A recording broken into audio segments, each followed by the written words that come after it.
పశ్చిమ గోదావరి జిల్లా Narasapuram police sub division పరిధిలో పలు దొంగతనాలకు పాల్పడిన ముగ్గురు గజ దొంగలను పాలకొల్లు పోలీసులు అరెస్టు చేశారు.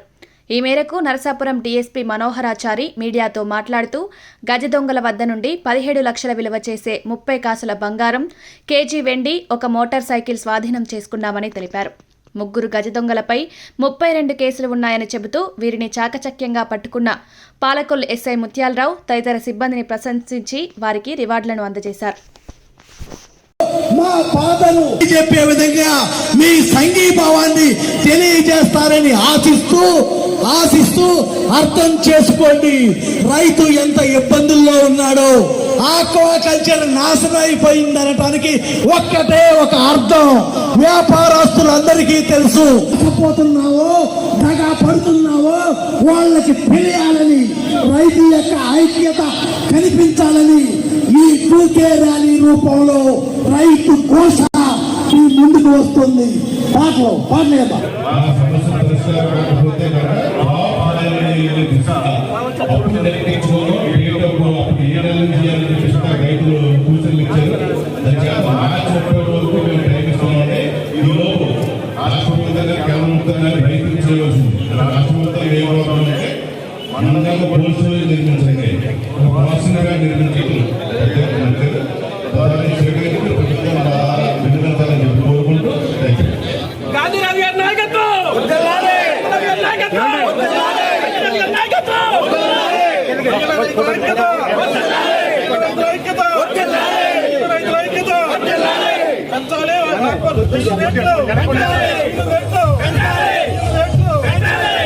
బాధను తెలియాలని చెప్పేసి ర్యాలీ పెట్టాం.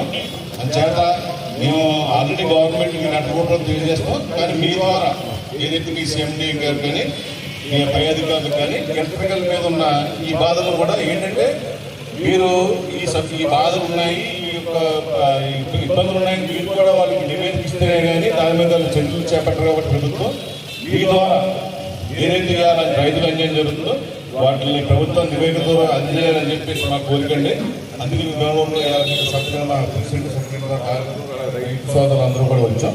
తప్పకుండా మీ ద్వారా గవర్నమెంట్కి తెలియజేయాలని చెప్పి కోరుకుంటున్నాం.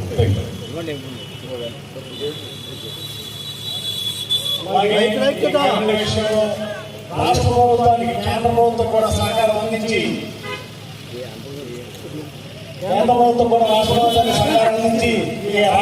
ఈరోజు జై భారత్ క్షీరారామ ఆక్వా రైతు సంఘం ఆధ్వర్యంలో పాలకొల్లో మరి ఏదైతే ఆక్వా రైతు టూకే ర్యాలీ జరిగిందో ఆ ర్యాలీకి ఆక్వా రైతుల నుంచి విశేష స్పందన. ఇటు కృష్ణా జిల్లా నుంచి, ఈస్ట్ గోదావరి నుంచి, మరి మా పాలకొల్లు నరసాపురం నియోజకవర్గం అన్ని మండలాల నుంచి కూడా పెద్ద ఎత్తున ఆక్వా రైతులు, ఆక్వా రైతు కార్మికులు, అలాగే ఈ యొక్క ర్యాలీకి మా ఈ 3 నియోజకవర్గాల్లో ఉన్న ఆక్వా డీలర్స్, మెడిసిన్ షాప్స్ కూడా అన్ని కూడా సహకరించి పెద్ద ఎత్తున ఈ విజయవంతం అవడానికి కృషి చేసినారు. ప్రతి ఒక్కరికి కూడా ధన్యవాదాలు తెలియజేసుకుంటూ మరి ఈ రోజు మీకు ముఖ్యంగా మీ మీడియా సోదరులకి అందరికీ తెలుసు, ఏదైతే ఈ ఆక్వా సంక్షోభంలో ఉందో గత 3 సంవత్సరాల నుంచి కూడా ఆక్వా రైతు చాలా ఇబ్బంది పడుతున్నాడు.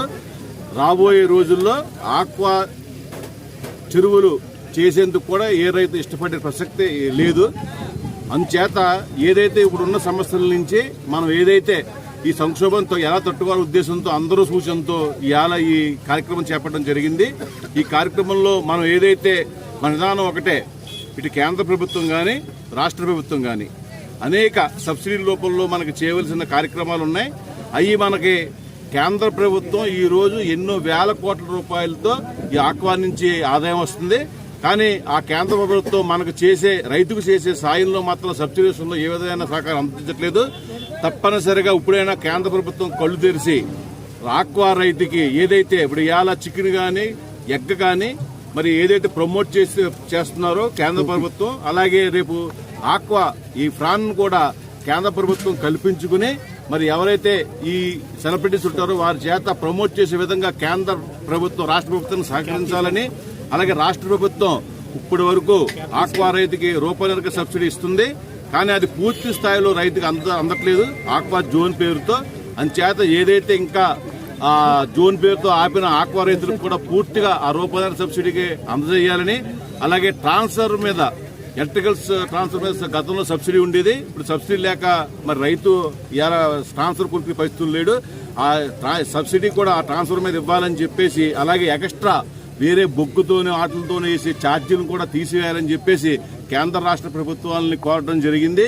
అలాగే ఏదైతే మాకు ముఖ్యంగా ప్రాసెసింగ్ ప్లాంట్తో ఏదైతే ఆ వేరియేషన్స్ అనేది ఏదైతే ఇవ్వకుండా ఈ ప్రాసెసింగ్ ప్లాంట్లు రైతు దగ్గర దోచుకుంటున్నాయో ఆ వేరియేషన్స్ వెంటనే ప్రాసెసింగ్ ప్లాంట్ ఏర్పాటు చేయాలని, వాళ్ళు చేసే విధంగా గవర్నమెంట్ కూడా ముందుకొచ్చి ఏర్పాటు చేయాలని చెప్పేసి అదొక నిర్ణయం చేయడం జరిగింది.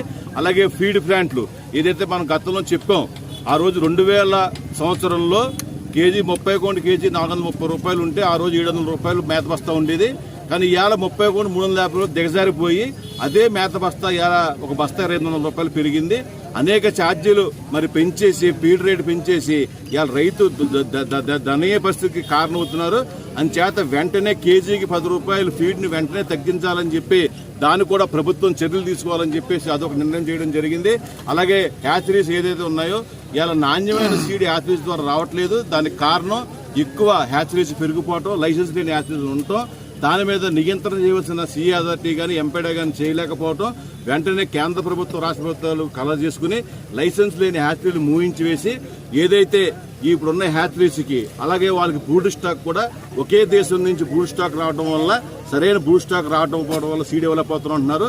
అంచేత వేరే దేశాల మీద ఉన్న బ్యాన్లను తొలగించి కేంద్ర ప్రభుత్వం వాళ్ళకి అత్యధికంగా బ్రూడ్ స్టాక్ వచ్చేలా కలర్ చేస్తే కనుక అత్యధిక నాణ్యమైన సీడ్ ఇవ్వడానికి వీలవుతుంది. కాబట్టి అలాగే కేంద్ర రాష్ట్ర ప్రభుత్వాలు కూడా చర్యలు తీసుకోవాలని చెప్పేసి అదొకటి నిర్ణయం చేయడం జరిగింది.